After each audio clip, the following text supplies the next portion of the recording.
Alright, so before I get started with this review, I just want to say that somebody a couple weeks ago told me that they thought Rob Lucci and Hordi Jones at the current moment where Hordi Jones is at are about equal power. And I just wanted to ask you guys, what do you guys think? Do you think that that's true and that Luffy has just gotten so strong that Rob Lucci in the past is no longer a threat at his current power level?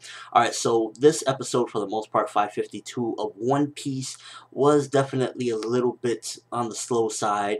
We learned a couple of different things. Well, for the most part, one of the big things we learned was that not only, of course, we already knew that it wasn't a human that I guess shot Shirahoshi and whatnot, or did we know in the anime? I'm not even sure if that was already a well-known fact in the anime. I know in the manga that I already knew, but basically it was a Hordy Jones that staged it and whatnot. And actually, I think that was a revelation.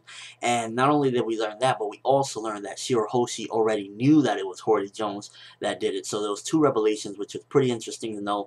For me, the most interesting one, because I already had thought that we already knew, but it's been so, I get tangled with what we knew in the manga and what we know in the anime currently. But it was interesting to see that Shirahoshi already knew again. And, it was just pretty crazy to see that stuff. And for the most part, this episode, again, we didn't see any of the Straw Hats outside of a clip of Luffy and Madame Shirley's prediction and whatnot. And that was a little letdown for me because I love seeing, what's going on with the Straw Hats and whatnot.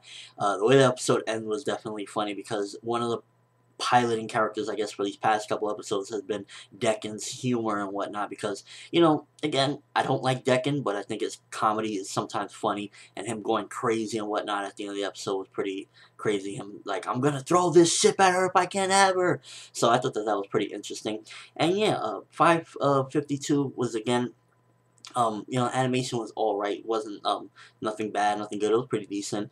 I just wish we got a little bit more of the pacing. I feel as though the pacing again was a little bit on the slow side, but nonetheless, still got some enjoyment. And for some reason, I don't know why, the past couple days I've been like, oh, I can't wait to watch the new One Piece episode. So I guess it was a treat for me personally, and I really liked the I guess the way they dramatized everything, and we got to see once again what happened to Otohime. Her being gunned down and how Hordy did it, how he planned it and everything. So that was, I guess, pretty interesting in the episode as well.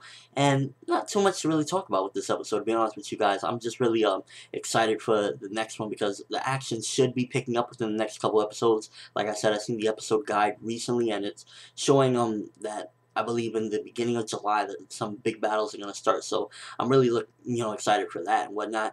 And yeah, I think Madame Shirley being Arlong's brother was already revealed as well, so that wasn't a revelation unless I'm wrong. That was pretty interesting to hear more about Arlong, and it's kind of funny to hear Hordy diss Arlong and talk about Arlong's name is nothing anymore. Like, really?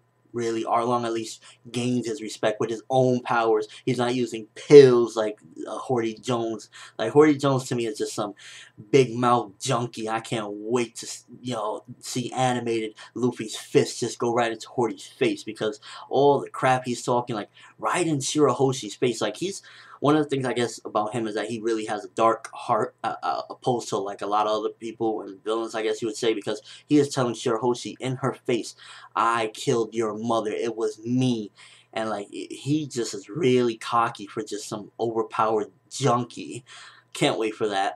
Again, 553, hopefully it'll be awesome. It was funny to see Jinbei tied up as well and laying there like he can't really do anything because, if Jinbei was loose, I think he could take on Hordy and probably whip him down because Hordy, again, is just some overpowered junkie, in my opinion. What did you think of the episode? Are you excited to see the battles hopefully pick up soon? Were you disappointed no Straw Hats in the episode? And we thought of the couple of revelations about Hordy being the one behind the gun, or shall I say behind the attack, and Shirahoshi already knowing. Did you foresee that if you, only watched the anime, or was this a big shock to you? You never saw it coming? And your overall thoughts of the episode. Was it good? Was it slow? Did you enjoy it? Whatnot? But that's all I have for this review. Thanks for watching. Hope you enjoyed.